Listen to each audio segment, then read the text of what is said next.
The dark side of mindfulness.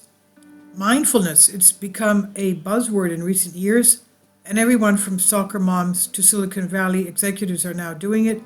It may seem that this is great. After all, the more people practicing mindfulness meditation, the better, right? Meditation is an absolutely extraordinary practice that may seem like some sort of panacea. However, there is a dark side to how it's being used by some people today, especially in the corporate world. Believe it or not, mindfulness has become weaponized in a way to become used as a tool to reinforce the paradigm of passive and obedient workers who enlarge the corporate bottom line. There's a tremendous amount of heart and spirituality that naturally springs forth from meditation. However, as many things in today's reductionist materialist culture, it's been stripped of these qualities by the insatiable machine that is on an endless pursuit of large profit margins and greater productivity. Often called either mindfulness or corporate meditation, this new version of meditation does indeed accompany a few things, but they are outcomes that end up making people give away more of their sovereignty rather than reclaiming it.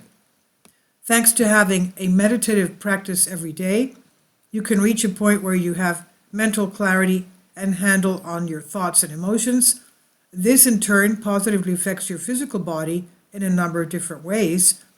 Everything from lower blood pressure to having a healthier heart will be possible when you sit, close your eyes, and engage in mindful awareness. You'll also have less anxiety, become kinder, and have better memory recall, among other things. Perhaps the best benefit of all you can get from meditation is self-realization. You will no longer identify with the ego self as being the real you. There will be an expanded awareness of you being an infinite being that is a source, fractal, and completely sovereign.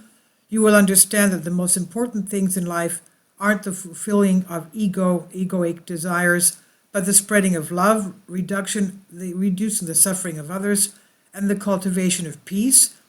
You will probably even feel early on that if you are spending most of your time doing something that is not your passion or purpose, it will be something you will be itching to replace with something that is.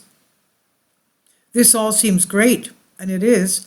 However, businesses and schools are not teaching mindfulness in a way that often prevents people from attaining those life-changing realizations or expanding states of awareness. What companies, like all of the ones you know very well, that are located in Silicon Valley and beyond, are instructing their employees to do is a bare bones meditation practice that keeps them as cogs in the machine. Meditation teachers who don't mind being part of the ruse are brought in and guide employees on how to essentially rewire their brains to become more efficient corporate worker bees. They become more like machines than self-sovereign beings. While on the surface, the teachers may even suggest that the mindfulness practices they are teaching will be elevating their happiness and increasing their emotional intelligence, the real reason they teach a stripped-down version of mindfulness is that they want to skyrocket productivity and manipulate their employees to work harder and do more in less time. Preventing burnout and increasing productivity have become the focal points of this new breed of mindfulness meditation, as is stress reduction. None of these are necessarily bad per se. However, it's the context in which they are used, along with severely limited approach to meditation, that is the issue. Corporate America sees that its overworked employees are costing it $500 billion every year, with that number steadily rising. It's quite a large chunk of change for these companies who have to keep their shareholders happy by endlessly making more money every year. They put their best people on the case and found out about a little thing called mindfulness meditation. They learned from scientific studies that it can reduce stress and do it well. Companies like insurance behemoth Aetna did their own studies and discovered that workers who took part in mindfulness training added about an hour of additional productivity in their work week. For Aetna, this means making an extra $3,000 a year per person. With results like that, soulless corporations would be crazy not to use mindfulness as a tool to manipulate stressed out and burn out people to milk even more from them, right? Getting the most out of mindfulness, while they call it the secularization of meditation, it is more of a mind control method used by harmful cults, quote unquote, that want to ensure their followers do what they are told and do it well. Don't get me wrong, I think meditation should absolutely be taught everywhere and to everyone. This includes the most corporate of corporate settings.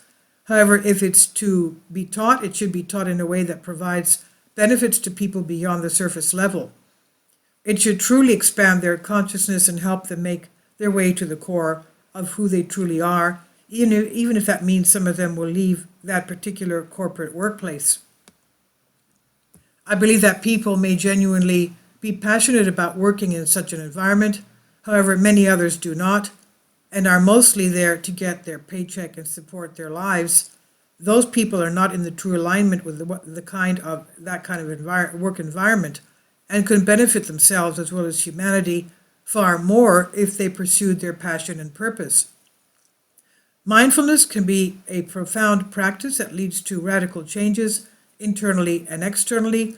We should encourage the full scope of this meditation technique to be practiced no matter the outcome. Every person deserves to become self-realized and live their lives in complete alignment. Corporate-style mindfulness will not do so, but true mindful meditation will. And this is by Paula Lenda, contribution writer on Collective Spark. Please leave your comments and thank you for your support. Kindly support my Patreon account. The daily posts are 5 videos daily and they are totally different from what I have on my YouTube channel. Thank you so much for your support and that you find all my content so interesting. You'll find the Patreon account details in the description box